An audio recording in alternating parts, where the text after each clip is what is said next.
Agradecidos, Señor, nos encontramos delante de su presencia.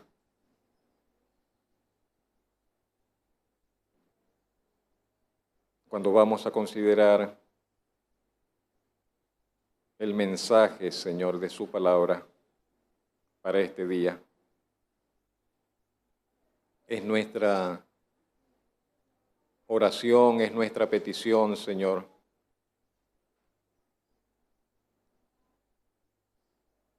que por el obrar, Señor, de su gracia, de su Santo Espíritu, Señor, aún de su presencia, Señor, y soberano poder, usted nos bendiga, Señor, por medio de la exposición de su palabra.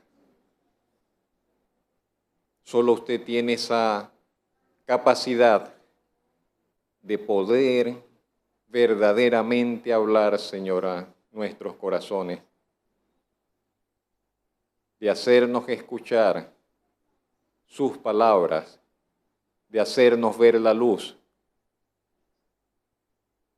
de llamarnos de alguna forma a una reconsideración, Señor, en algún aspecto, en algún área, Señor, de nuestra vida. Lo que usted tenga bien, Señor, hacer, obrar, por medio de su palabra, pedimos que eso sea hecho. Henos acá, Señor, necesitamos, Señor, de la bendición de su palabra. En Cristo Jesús damos gracias por esta oportunidad. Amén.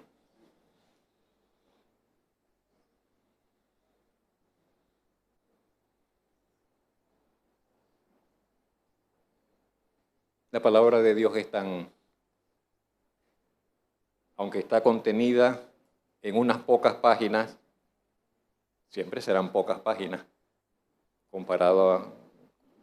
tratándose del Dios infinito, del Dios eterno, y aunque la palabra de Dios está contenida en unas pocas páginas, es sin embargo realmente sin fin.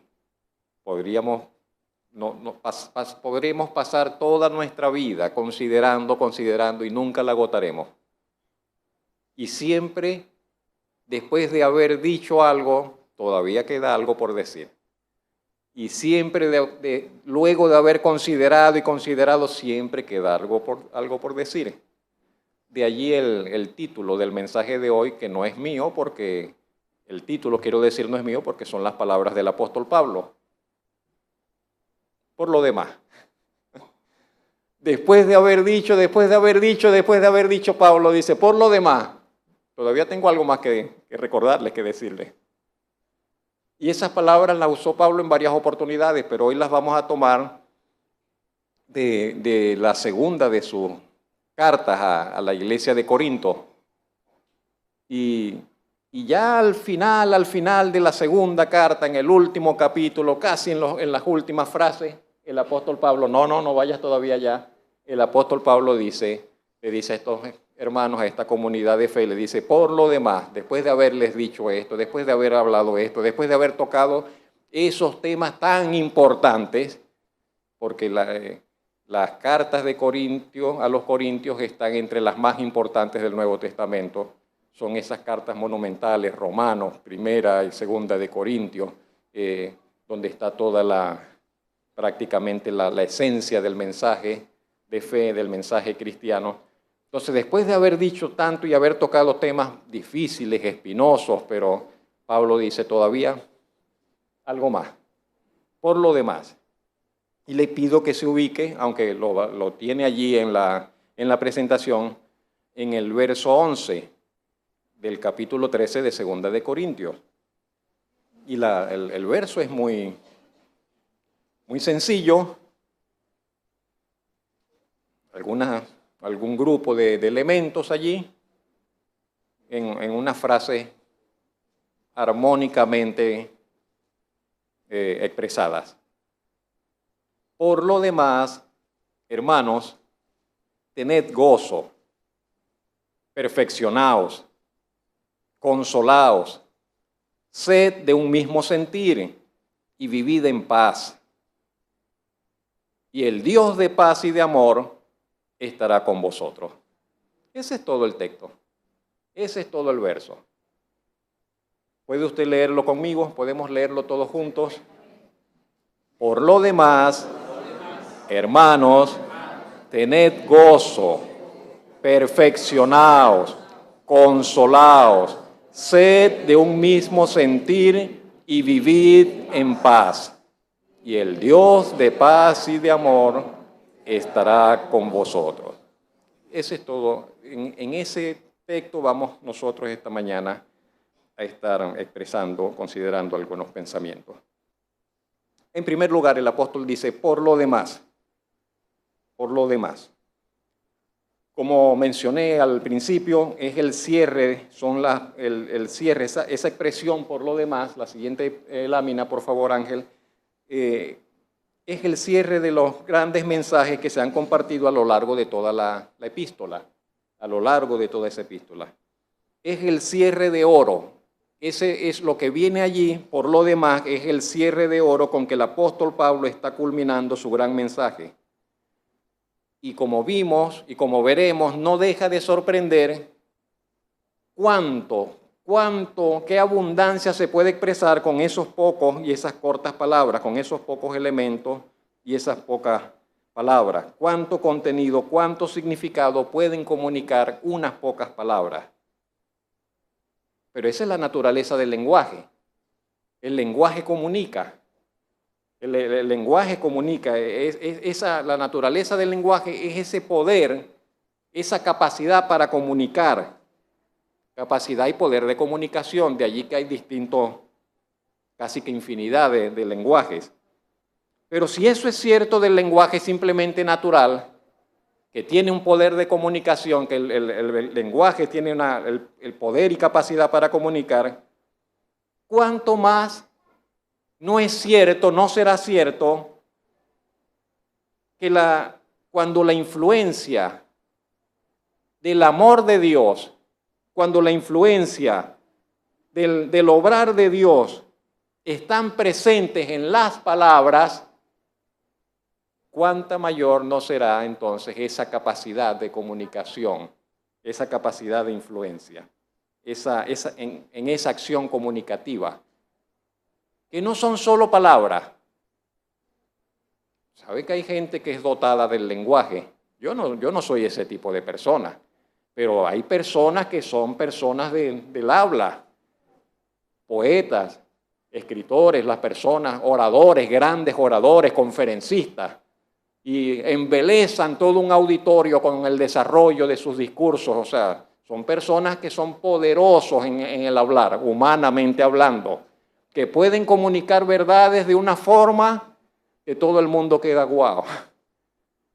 Pero si eso está allí, pero cuánto más no está eso presente de una forma diferente en las palabras que inspiró el Espíritu Santo y que parecen tan sencillas, pero hay todo un océano encerrado en ellas, contenido en ellas, en esas palabras escogidas. Siempre serán palabras escogidas. Son las palabras que el Espíritu Santo colocó. Son las palabras que el hombre de Dios, en este caso Pablo, bajo la influencia del Espíritu Santo, escogió esta palabra, esta palabra, esta palabra y esta palabra. No fue que él dijo, bueno, voy a escribir esto, y como tenía alguien que le escribía, y él simplemente dictaba, bueno, no, acomoda eso, colócale. No era así. Sino que el hombre, bajo la influencia del Espíritu Santo, escogió palabras escogidas, colocó en cada lugar. De allí entonces el elemento sobrehumano presente en el mensaje de la palabra de Dios, que nunca entra en contradicción, que nunca se anula a sí mismo, que siempre tiene aplicación, que vale para toda la tierra, para todas las culturas, para todos los hombres, en todas las épocas, y que tiene esa característica de verdad y de eternidad que Dios mismo tiene. Y de ahí ello que no envejece, no caduca, no dice, no, ya esa palabra no tiene aplicación, ya pereció. No sucede. Resulta de allí que dijo el Señor Jesucristo, dejará de ser el cielo, se apagará el sol, se apagarán las estrellas, el universo se volverá polvo, pero la palabra de Dios permanecerá siempre viva, siempre vigente. Entonces está ese poder comunicativo allí en la palabra del Señor. El apóstol Pablo, como dije al principio, ha pasado ya por diversos temas y ahora solo le resta algo por decir. Ya está terminando, pero quiere colocar allí una cerecita, quiere colocar allí un adorno, quiere colocar allí un brochecito de oro. Está expresado, está contenido en ese por lo demás que él va a expresar. Antes de despedirse de sus amados hermanos, entonces dice por lo demás. ¿A quién le escribe? La siguiente. Hermanos, a los hermanos. Por lo demás, hermanos de la gloriosa fe del Hijo de Dios.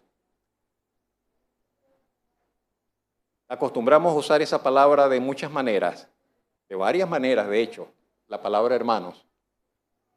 Las familias, los amigos, y yo acostumbro, no sé, o sea, yo llamo hermano a muchas personas, y a veces ni son conocidos míos, y simplemente, o sea, pero siento un afecto, una identidad, es mi hermano, en cierta forma es mi hermano. Todos estamos acá y hay un Padre celestial de todos. Hay otros términos más, hay otros significados más especiales, sí, por supuesto. Entendemos todo lo que es la hermandad en la fe. Pero me refiero de que la palabra hermano, entonces yo puedo llamar a mi vecino hermano, yo puedo llamar a alguien de la calle, hermano, por favor, dígame esto, ayúdeme con esto. Hermano, ¿dónde puedo conseguir tal cosa? Y no estoy faltando a nada, al contrario, en verdad siento una afinidad, es mi hermano. Todo hombre que está hecho a imagen y semejanza de Dios, en cierta manera es mi hermano y es su hermano.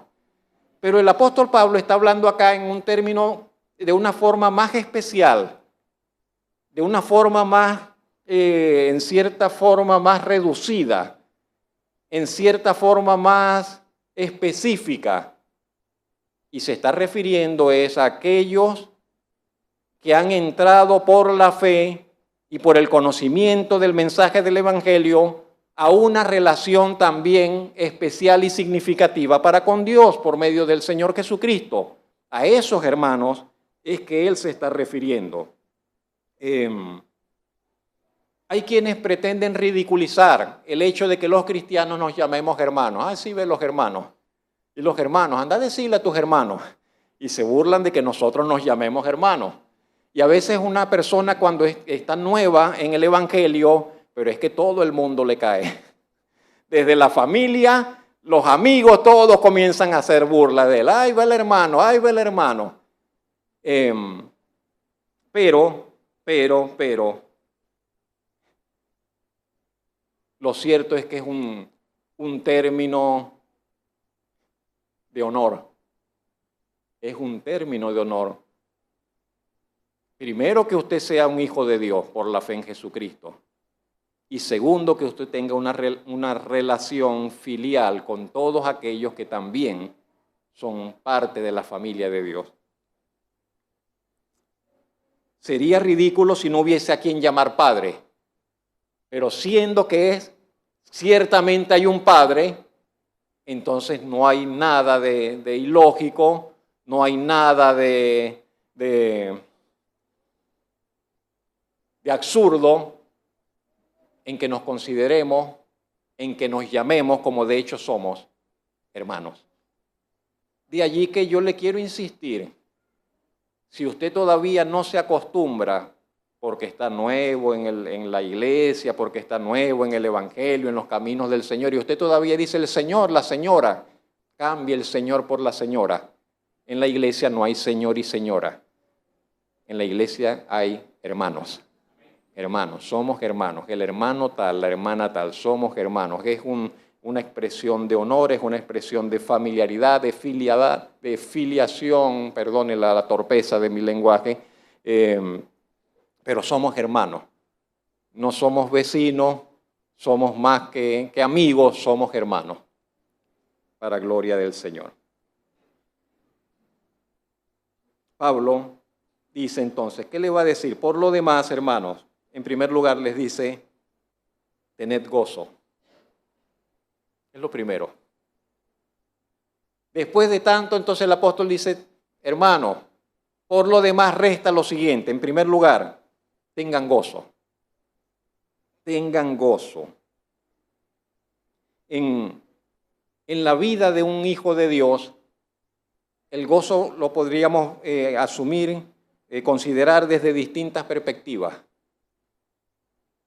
Más o menos todos tenemos cierta idea acerca del gozo y lo relacionamos con la alegría, con un estado como que de satisfacción, de alegría, casi siempre. Pero ¿qué diremos? ¿O qué nos dice la palabra de Dios? En primer lugar, el gozo es fruto del Espíritu. Es parte del fruto del Espíritu en nuestras vidas, según Gálatas 5:22. Mas el fruto del Espíritu es amor, gozo, etcétera, etcétera, etcétera. Si alguien dijese, no tengo gozo, acérquese al Señor. Dios produce gozo en la vida de las personas. El Espíritu Santo produce gozo. Es un fruto del Espíritu en la vida del ser humano, de la persona. El fruto del Espíritu es gozo. En segundo lugar, pero Pablo no está diciendo, pídanle al Espíritu Santo que les dé gozo. Él da por sentado, y Pablo lo que le dice a los hermanos, por lo demás, tengan gozo. Tengan gozo. ¿Qué quiere decir Pablo? ¿Qué está tratando de transmitir cuando le dice, hermanos, tengan gozo? ¿Qué les resta? Tengan gozo. Y creo que se acerca un poco más a las otras consideraciones. Por ejemplo, Santiago 1:2. Santiago nos presenta el gozo como una actitud que tenemos que asumir, que nos conviene asumir frente a la vida, como una actitud que podemos asumir ante los problemas de la vida. Y Santiago dirá, siéntanse gozosos ante los problemas. Eso es lo que con eso abre Santiago su carta. Siéntanse gozosos, tened por sumo gozo. Siéntanse gozosos ante los problemas. Entonces, ¿cómo alguien puede decir rápidamente, de una vez se enciende la luz y dice, ¿cómo voy a estar gozoso con los problemas? ¿Cómo voy a estar gozoso con los problemas de la vida? ¿Cuáles problemas? Usted sabe cuáles son los problemas de la vida. Sí, por ejemplo. Todos sabemos cuáles son los problemas. Entonces, Santiago dice, nos presenta el gozo como una actitud que podemos asumir ante ello. Pedro, no sacándole el cuerpo a los problemas, Pedro dice, o nos transmite la idea de que el gozo viene como consecuencia de nuestra identidad con Cristo. El gozo viene como el resultado de nuestra identificación con Cristo. Yo me voy a identificar con Él como rey. No de eso. Pedro lo que dice es, cuando esté sufriendo, identifíquese con Cristo. Él sufrió bastante y se va a sentir gozoso. Y luego, cuando venga la otra etapa de la vida, donde el Señor va a instaurar el reino, entonces allí también va a disfrutar más todavía. Pero entonces Pedro dice que nosotros debemos sentirnos sumamente gozosos porque así era el Señor, así por esos caminos pasó el Señor. Y entonces Pedro nos presenta el gozo como el resultado de nuestra identidad con los sufrimientos de Cristo. Así como Él padeció, si yo estoy padeciendo también, entonces eso me hace igual, me hace parecido a Él. ¿Está viendo por dónde va el parecido? Pero nosotros hacemos mucho énfasis, yo quiero el parecido del poder. Yo quiero el parecido de que yo hablo y lo que yo hablo sucede. Yo quiero el parecido de que pongo la mano y el milagro sucede. Yo quiero el parecido de que camino sobre las aguas. Yo quiero el parecido de que yo oro y vienen ángeles a fortalecerme. Pero un momentico, eso todavía no. Primero hay que pasar por otro parecido. El parecido de la humillación, el parecido del quebranto, el parecido del sufrimiento, el parecido del desprecio, el parecido de que todos te dan la espalda, el parecido de estar allí, que nadie cree en ti, no lo sé qué tanto.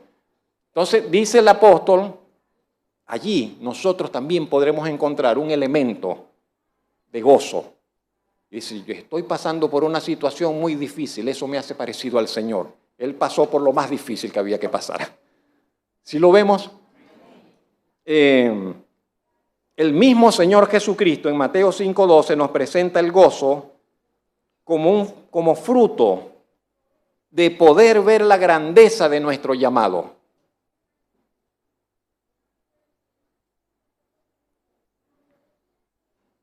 No habrá nadie recibirá un llamado mayor que el llamado de Dios sobre su vida. A nadie, a ninguna persona recibirá una oportunidad más grande, más significativa, más valiosa, más importante que la que le brinda el llamado de Dios a su vida, que Dios lo esté llamando. Eso es lo...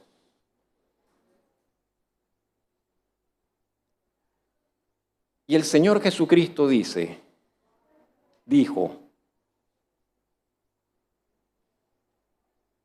cuando a ustedes los persigan, cuando la gente hable mal de ustedes, pero que hable mal mintiendo, no que hable mal con razón, que hable mal mintiendo, cuando la gente los menosprecie, cuando la gente haga todo eso con ustedes, dijo el Señor, siéntanse gozosos.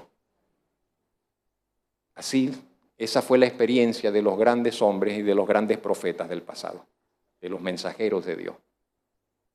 Entonces el Señor Jesucristo nos presenta el gozo como el resultado, como fruto de ver la grandeza de nuestro llamado, del llamado de Dios sobre nuestras vidas, el llamado del Señor sobre nuestras vidas. En Romanos 12:15 se nos presenta el gozo como la capacidad de compartir las alegrías de otros. Gozados, Romanos 12:2, gozados ¿con quiénes? Con los que se gozan. Entonces, el apóstol Pablo dice, ves a tu hermano, a tu vecino, a tu amigo que está gozándose, gózate con él, alégrate con él, gozaos con los que se gozan. También hay un lugar para sentarse a llorar con el que está llorando. También habrá un momento, un tiempo y ocasión para llorar con el que llora. Pero como estamos hablando del gozo, entonces con relación al gozo dice, ves a tu hermano, ves a tu amigo gozándose, ábrete, disponte y ve tú también a celebrar con él. Gózate con el que se está gozando. ¿Sabe que hay gente que no hace eso? Y hay hermanos y hay hijos de Dios que no hacen eso y se pierden de esa bendición y se pierden de ese refrigerio y se pierden de ese deleite de gozarse con el que se goza. Y vivimos aislados muchas veces. Y el hermano está ya gozándose y no, ay, sí, qué bueno él y yo me quedo aquí. Y no voy a celebrar con él. ¿Qué cosa? Y es gratis. Y es gratis. Y nos acercamos y puedes celebrar con tu hermano. Y puedes disfrutar de la fiesta de él. Y gozarte con los que se gozan. Y estamos invitados a ello. Finalmente, el gozo nos es presentado como una bendición siempre disponible. Siempre, sí, siempre. Gozaos en el Señor siempre. Filipenses 3:1. Gozaos en el Señor siempre. Gozaos en el Señor, regocijaos en el Señor. Es una bendición inagotable siempre disponible allí para nosotros. ¿Estamos llamados a ser fantasiosos? No. No es cuestión de ello. Es verdad que la vida es difícil. Y tal vez solamente los jovencitos, no sé, los adolescentes, tal vez los niños dirán que la vida no es difícil. Pero la mayoría de los adultos tenemos que reconocer que la vida es más difícil de lo que desearíamos, ¿o no? ¿No estaría usted de acuerdo conmigo de que la vida es más difícil de lo que desearíamos? Que desearíamos que la vida fuese más suave, que los problemas fuesen menos problemáticos, menos difíciles, menos dolorosos. La vida es más difícil de lo que deseamos, de lo que la mayoría de nosotros desearíamos. Pero es más cierto aún, y comprobado por la experiencia de más de 20 siglos de cristiandad, y aún se continúa hablando, que hay un fruto que se cosecha en comunión con Dios. Hay un fruto que se cosecha cuando en unión con Dios en todas las temporadas de la vida. Porque podríamos decir el tiempo de oro, el de la juventud. No, pero hay un fruto que se cosecha en todas las temporadas de la vida, en la juventud, en la adultez, en la ancianidad, en todas las temporadas de la vida, en los tiempos buenos, en los tiempos malos, en los tiempos de prosperidad, en los tiempos de crisis. Y ese fruto para la gloria de Dios que está disponible para nosotros se llama gozo. Se llama gozo. Y no depende no está sujeto al movimiento económico, no está sujeto a las temporadas de prosperidad de la sociedad, no está sujeto ni siquiera a la condición del cuerpo.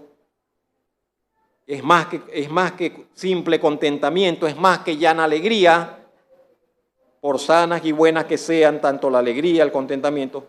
El gozo nace de un reconocimiento del ser de Dios. Si podemos conocer, si podemos ver, si podemos tener idea de quién es Dios y cuánto nos ama y lo que Él ha hecho por nosotros y lo que Él hace por nosotros, eso brotará en nosotros, así como que de forma natural.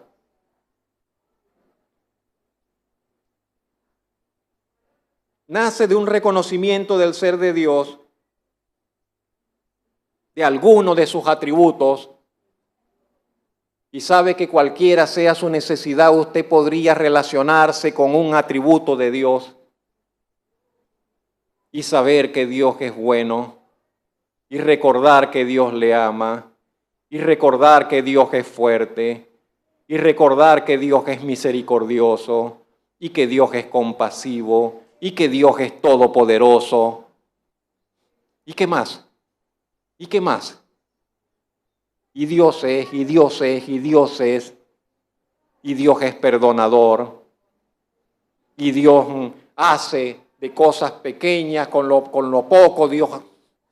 ¿Qué cosas que podemos recordar de Dios que nos cambian así, de una vez, todo lo que nosotros como estamos percibiendo la vida? Como estamos percibiendo la vida.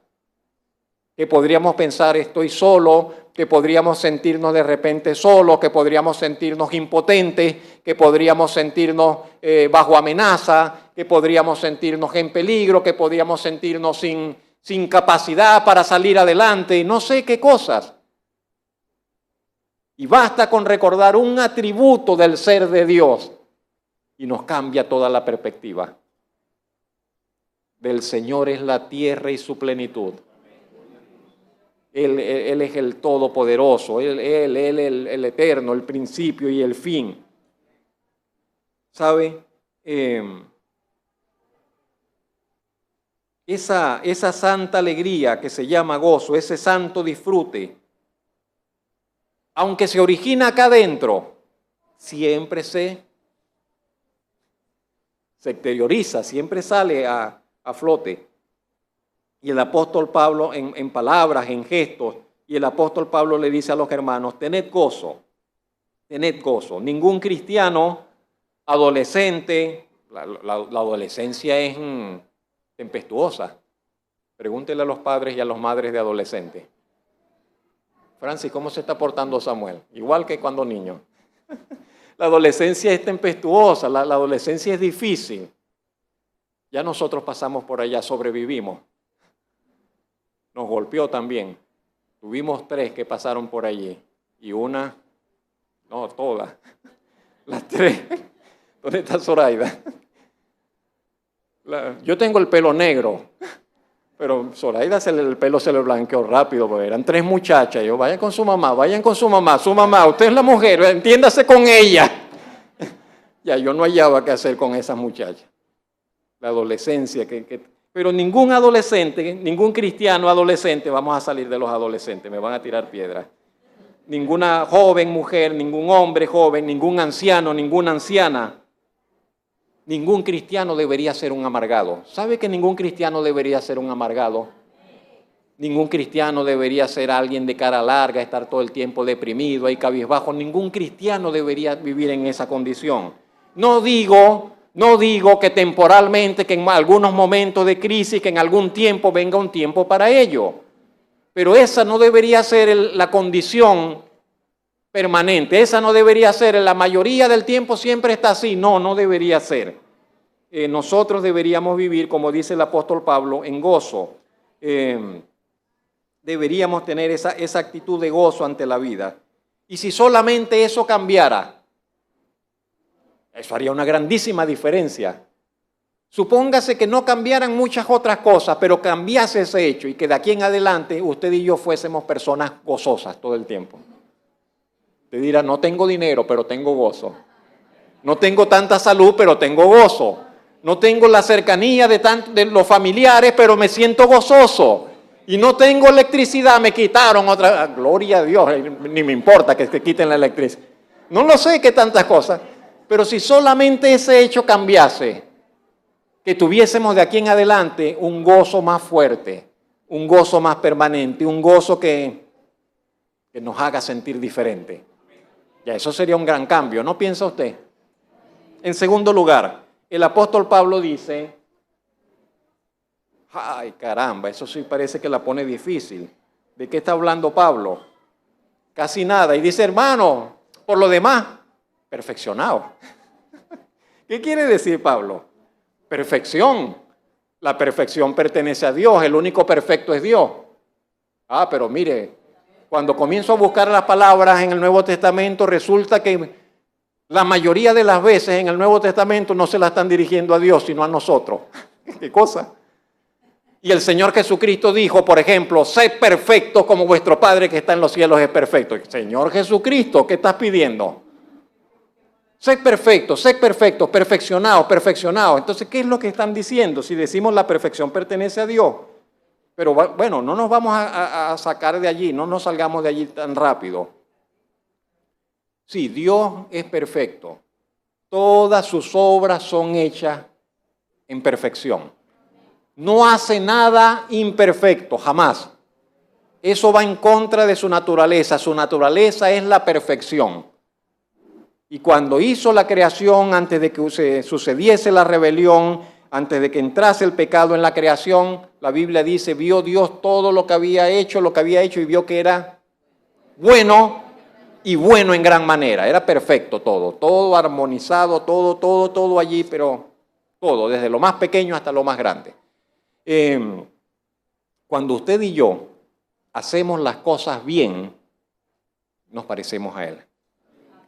Cuando un trabajador, un obrero, un latonero, Pipo, no estoy hablando tuyo, un mecánico, un albañil, alguien que prepara comida, ay Machado, el diácono que barre el templo, la ama de casa, la madre de familia cuando limpia el hogar, el hombre de familia allá en la casa, ¿qué hace el hombre con las reparaciones domésticas?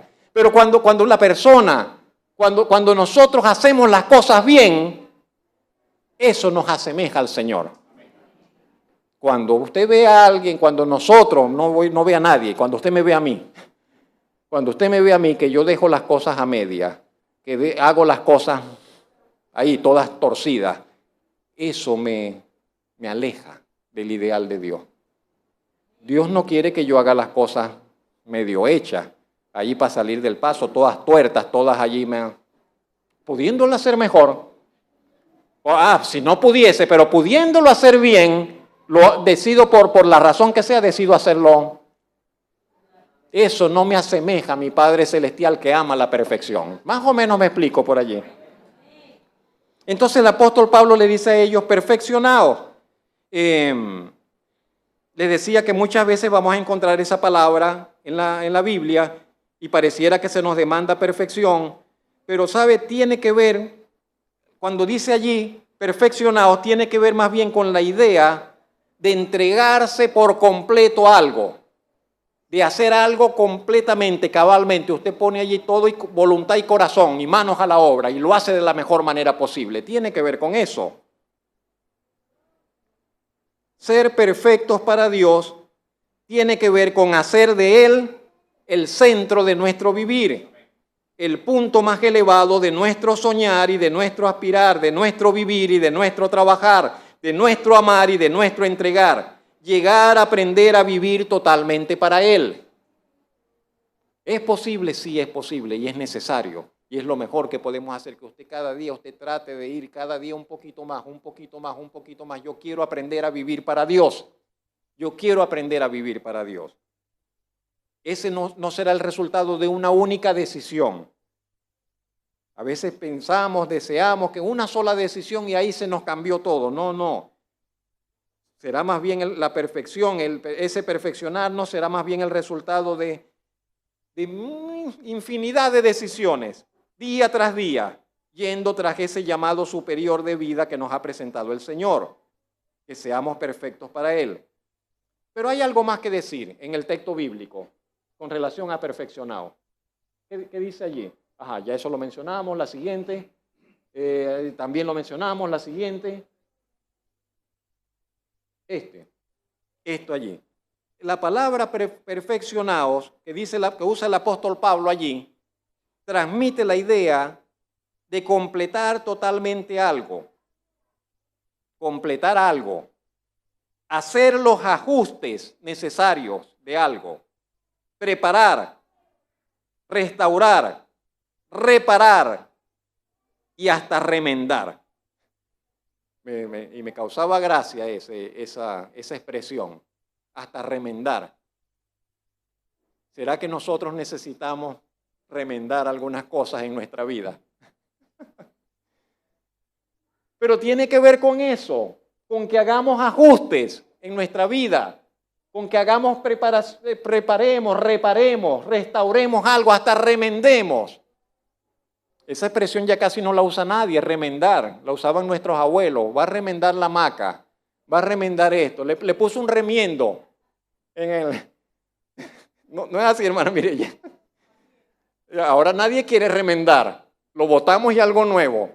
Pero en la palabra perfeccionado entra ese remendar. Y yo digo, qué cosa, ¿no? Y estaremos nosotros en un área de nuestra vida con una tremenda tronera y necesitamos poner allí un remiendo.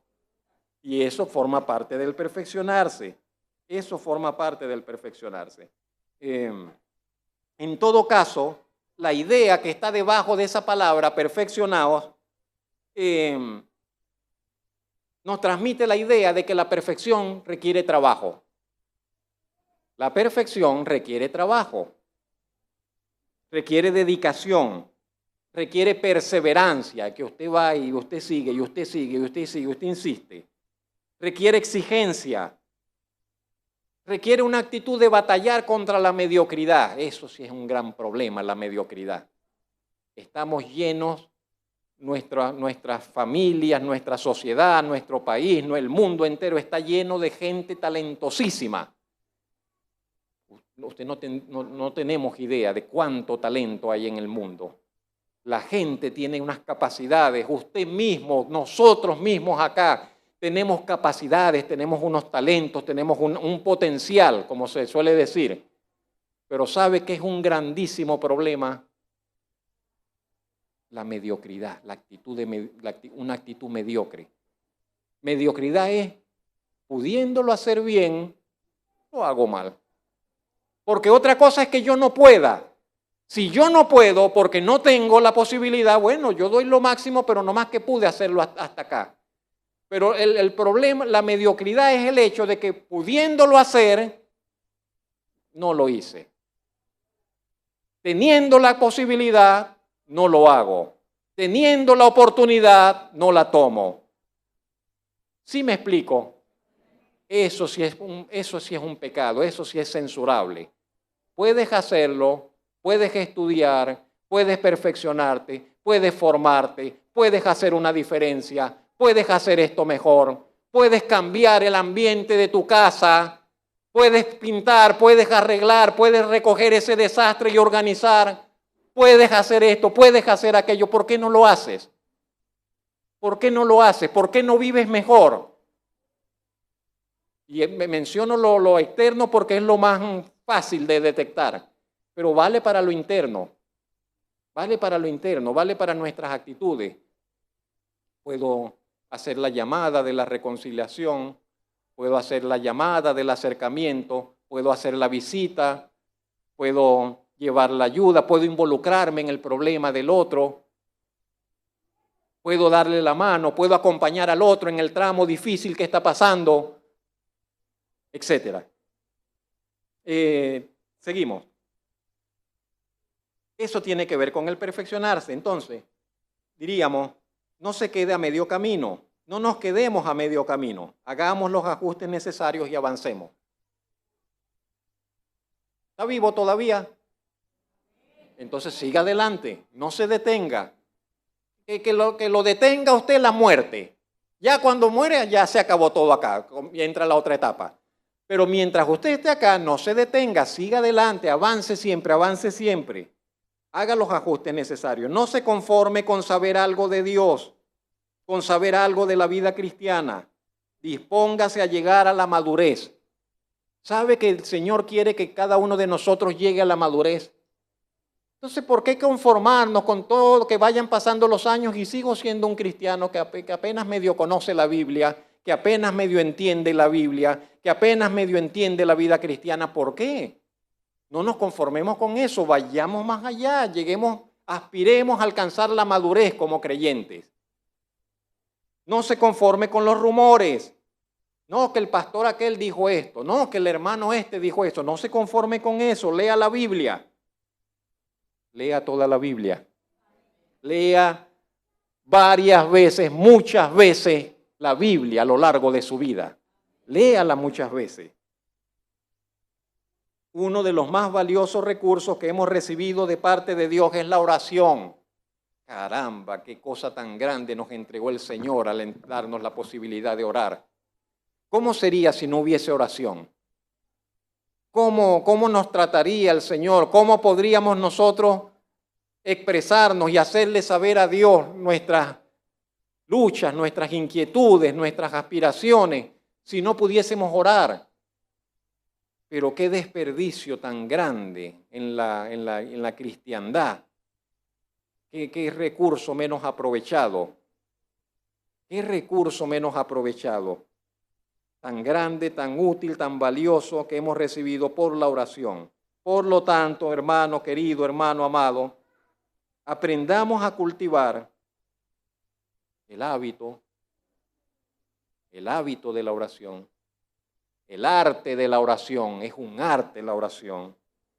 El oficio de la oración. Y si usted no hiciera nada más y solamente de ahora en adelante yo lo único que voy a hacer es orar, estaría en el mejor oficio del mundo.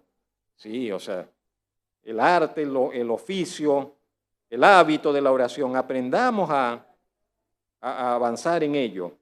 Y por último, para cerrar este punto, usted tiene dones, talentos, capacidades, se los entregó el Señor. Todo lo que usted tiene lo recibió del Señor. Y el Señor se lo concedió para fines determinados, para su gloria y para gozo suyo, para que su vida tenga sentido y para que usted se goce en vivir para Dios. Descubra cuáles son sus dones, sus talentos, sus capacidades para servir al Señor y ponga manos a la obra. Y ponga manos a la obra. ¿Qué sabe hacer usted? ¿Qué hace usted? ¿En qué es bueno usted? Ponga eso al servicio del Señor. ¿Y cuáles son sus dones espirituales, aparte de los dones naturales, aparte de los dones de habilidades? ¿Cuáles son sus dones espirituales? ¿Ya los conoce? ¿Ya los descubrió? ¿Qué dones espirituales? ¿En qué área usted puede servir al Señor? Descúbralo. El Señor le va a ayudar. El Señor quiere que usted descubra cuáles son esos dones y que los ponga a producir y que usted lleve mucho fruto para gloria de Él. En tercer lugar, el apóstol Pablo les ha dicho, les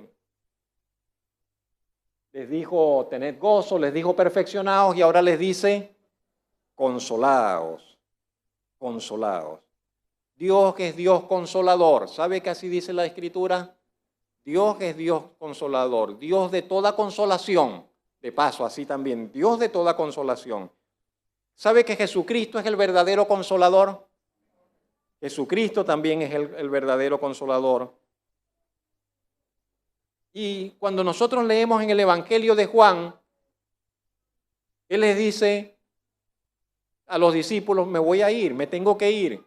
Y a ustedes les conviene que yo me vaya, pero yo voy a pedir para que cuando yo me vaya el Padre envíe otro consolador, porque Él era el consolador. Pero entonces Él dice, cuando yo me vaya, el Padre va a enviar otro consolador para que esté con ustedes para siempre. Se refería al Espíritu Santo.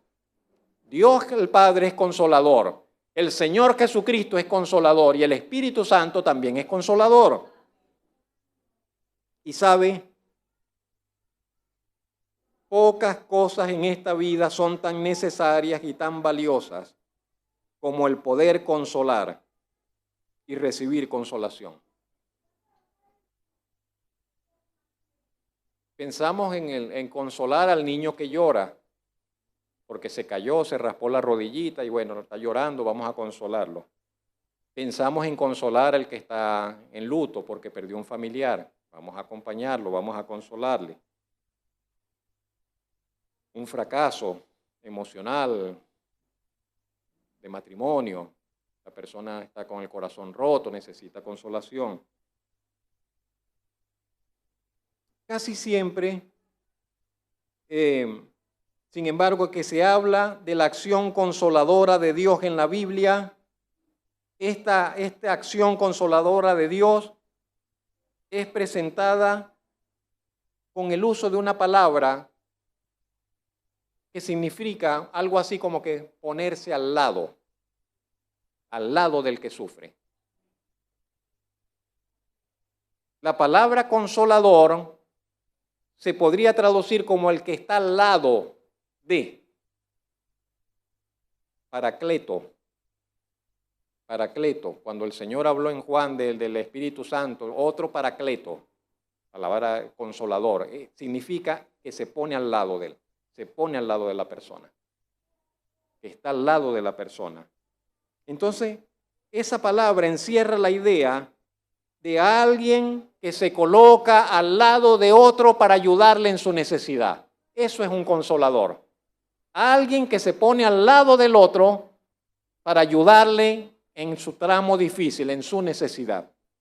Eso es un consolador, que está a su lado y puede implicar muchas cosas, mucho más seguramente que dar una palmadita y le diga adelante, tranquilo. No, es más que dar una palmadita.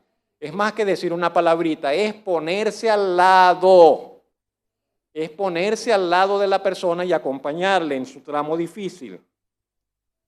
Dios no tiene problema para desplegar esa acción consoladora de Él, que Él desarrolla como consolador, porque Él realmente Él está sobre nosotros, Él está al lado nuestro, Él está con nosotros todo el tiempo, en todo tipo de situaciones, en todo tipo de circunstancias. Pero a menudo nosotros tenemos problemas para desarrollar nuestra acción consoladora. Esto podría ser por varias razones, pero a veces se nos hace difícil ponernos al lado de la persona. O por lo menos a mí. Yo no sé, pero yo creo sospecho que a la mayoría de nosotros nos resulta un poco difícil a veces colocarnos al lado de la persona para desarrollar esa acción consoladora.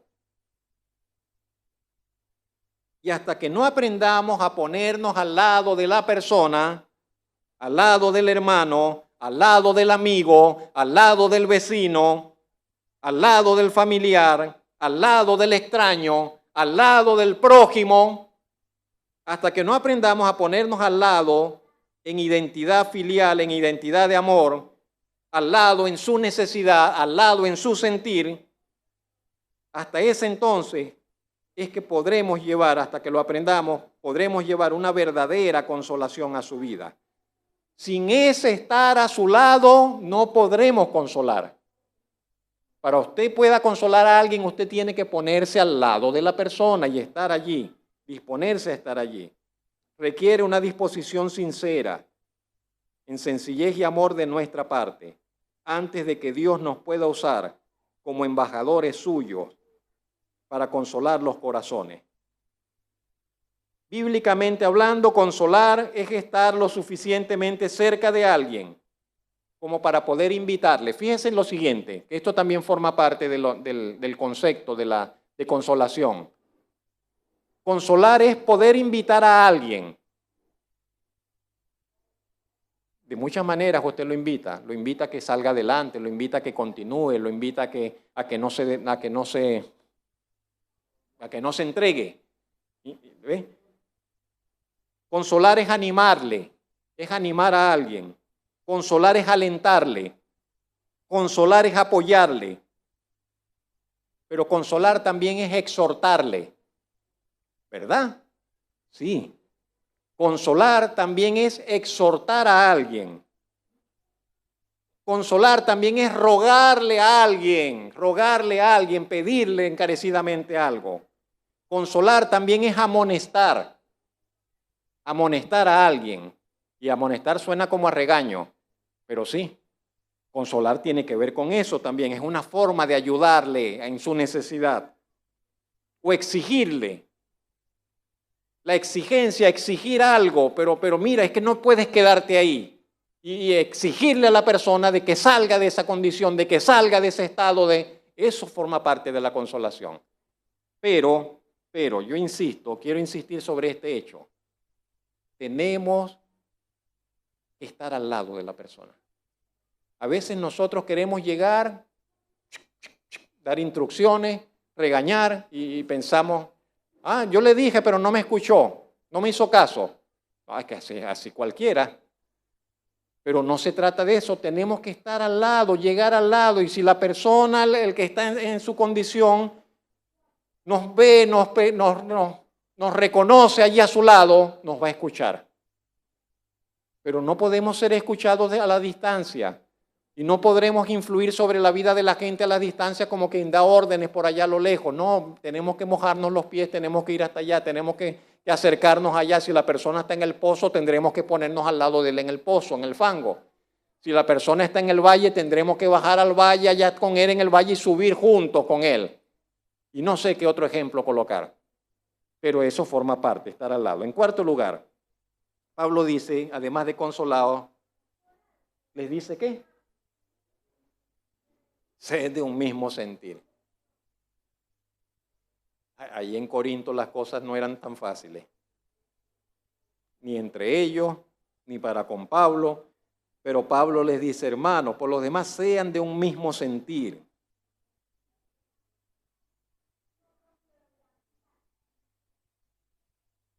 Somos una pluralidad de temperamentos. Todos aquí con temperamentos diversos, de vivencias, de experiencias, de escenarios de vida, de expectativas, de necesidades. Cada uno de nosotros es un mundo.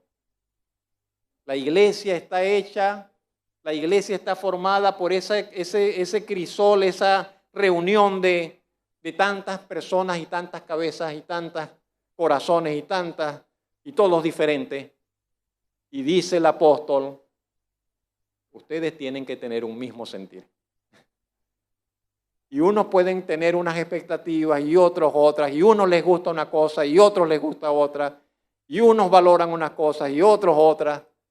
Y el apóstol dice, tienen que tener un mismo sentir, sean de un mismo sentir.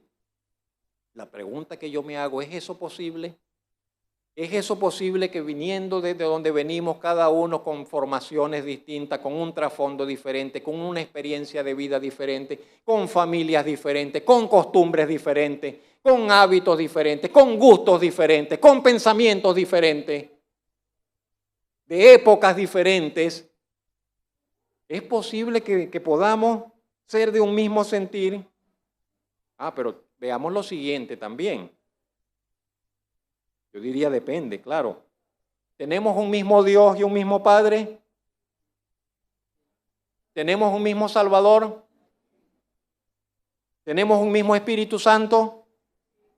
¿Tenemos una misma palabra como fundamento de nuestra fe, de nuestros criterios de vida? Entonces por allí se comienza todo. Entonces tenemos una misma palabra para establecer nuestros fundamentos y criterios de vida, principios de vida, de validación. Pero además de ello, nos hemos propuesto no conformarnos con nada menos que vivir en la voluntad de Dios. Y decimos, ¿qué es lo que tenemos que buscar? La voluntad de Dios. ¿Qué tenemos que pedir? Que se haga la voluntad de Dios. ¿Qué es lo que decimos? Y cuando usted va a tomar una decisión, usted pregunta, bueno, ¿cuál será la voluntad del Señor? Y yo quiero responder a la voluntad, quiero vivir en la voluntad de Dios. Entonces todo ello, que de paso dice Romanos 12:2, la voluntad de Dios, usted sabe, es buena, agradable y perfecta. Todo ello nos va unificando. Todo ello va haciendo posible el milagro de que podamos tener un mismo sentir. No solo que es posible, sino que es lo que desearemos y es lo que buscaremos. Sabe que es sabroso, sabe que es agradable, sabe que es un deleite estar en armonía, estar en paz. Sabe que es malo, desagradable, estar en todo el tiempo chocando y chocando. En la relación familiar, en la relación matrimonial, en una amistad, en las relaciones de trabajo, en todas las relaciones, en la iglesia misma. Pero estar en armonía, como dice allá en el Salmo 133, mirad cuán bueno y cuán delicioso es habitar los hermanos juntos, y eso no tiene comparación. La palabra que el apóstol Pablo usó acá para eso de ser de un mismo sentir, te me fuiste muy adelante, estamos solamente en el primero. La primera, es una palabra que tiene que ver con pensamiento, más que sentimiento. Pablo no dijo, sientan lo mismo. No, más que sentir lo mismo, lo que Pablo quiso decir, la palabra que usó es, sean de un mismo pensar. Tengan un mismo pensar. Tiene que ver más con el pensamiento. Se trata de que miremos, de que usted y yo miremos en la misma dirección, de que miremos en la misma dirección, de que hagamos un acuerdo, de que nos pongamos de acuerdo para mirar en la misma dirección, en el mismo sentido, en los asuntos principales de la vida, en los asuntos principales de la vida. No se trata de que no, que nos vamos a todos a vestir de la misma manera, todos de los mismos colores, no, que todos vamos a cocinar igual, no, que todos vamos a... No tiene que ver con eso. Los asuntos principales de la vida, sí, ahí tenemos que estar de acuerdo. Es necesario que estemos de acuerdo. Es necesario que miremos en un mismo sentir. Es necesario que como familia de fe vayamos en una misma dirección. ¿Ven? Que intencionalmente inclinemos nuestro sentir individual por el bien general de todos. Que cada uno de nosotros dice, por el bien de todos, vamos hacia allá. ¿Hay algo más allí? No recuerdo. ¿Sabe? Creo que no. La unidad de la familia de Dios, repito, la unidad entre nosotros tiene que ver más con esto, con nuestro pensamiento, que con nuestro sentimiento. Si usted y yo pensamos correctamente, bíblicamente, vamos a sentir sanamente. hay un silogismo falso, que es que sentimos y pensamos. No, es al revés. Tiene que ser al revés. Y en la cultura de este mundo se nos dice, en la cultura de los medios se dice, si lo sientes, hazlo, y no te importe lo demás. No, no, no, no, eso es gravísimo, eso es fatal. No es así. Piensa correctamente, piensa en la verdad, piensa bíblicamente y luego entonces actúa. Piensa correctamente, aunque no sientas las ganas, actúa correctamente, convencido. El sentimiento vendrá después y te va a acompañar y vas a ver el fruto de ello.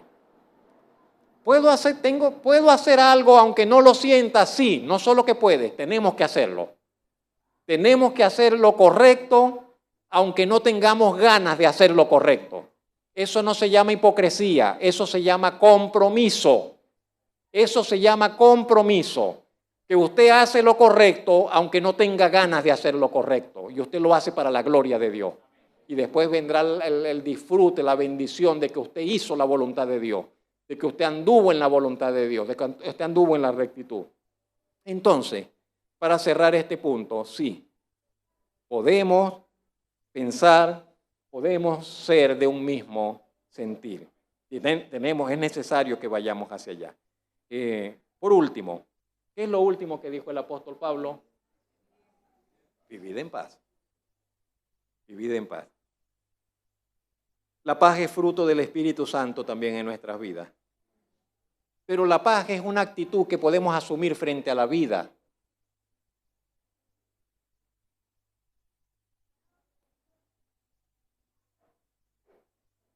Podemos decidir y asumir vivir en paz o podemos vivir en guerra todos los días. ¿Es verdad? Y hay gente que vive en guerra todos los días y está en guerra con todo el mundo y todo el tiempo en guerra. Pero podemos decidir vivir en paz y es lo que el apóstol le está diciendo a estos hermanos. Hermanos, por lo demás, esto, y vivan en paz. Vivan en paz. No en pleitos, no en enemistades, no en envidia, no en nada de esos que son como incendiarios del alma. Esas cosas que y hace el fuego allí. No, vivan en paz. Una de las maravillas del Evangelio es que verdaderamente nos habilita para disfrutar de paz en nuestro vivir. Paz para con Dios, paz para con nosotros mismos, paz para con todo el mundo que nos rodea. Y una de las grandes necesidades en el mundo de hoy sigue siendo la paz. Todos lo sabemos. En ausencia de paz la vida se vuelve difícil, insoportable. De eso también somos testigos. Pero este texto bíblico nos presenta la paz como algo que está al alcance de nuestra mano, que está al alcance de nuestra decisión. Usted puede decidir, yo puedo decidir, nosotros podemos decidir vivir en paz. Podemos decidir vivir en paz. El apóstol no dice, oren por la paz, por lo menos no aquí, en otro lugar lo dirá. Pero aquí no dice, oren por la paz. Él dijo, vivan en paz, decidan vivir en paz. Y ese es el sentido de la frase, como cierre de lo que se ha estado mencionando. Coloca la paz como una responsabilidad nuestra. El que vivamos en paz en mucho tiene que ver con nosotros mismos, que nosotros, las decisiones que nosotros tomemos, pues que la actitud que nosotros tomemos.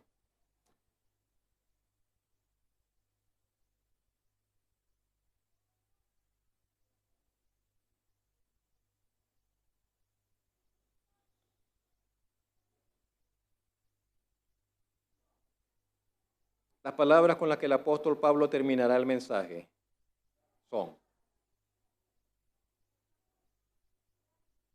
ha dicho, hermanos, tengan gozo, perfecciónense, consuélense, sean de un mismo sentir, vivan en paz, y termina con la frase, y el Dios de paz y amor estará con vosotros. ¿Podemos desear algo mayor? y el Dios de paz y amor estará con nosotros. Ese es el mensaje que hoy consideramos. Que el Señor nos bendiga.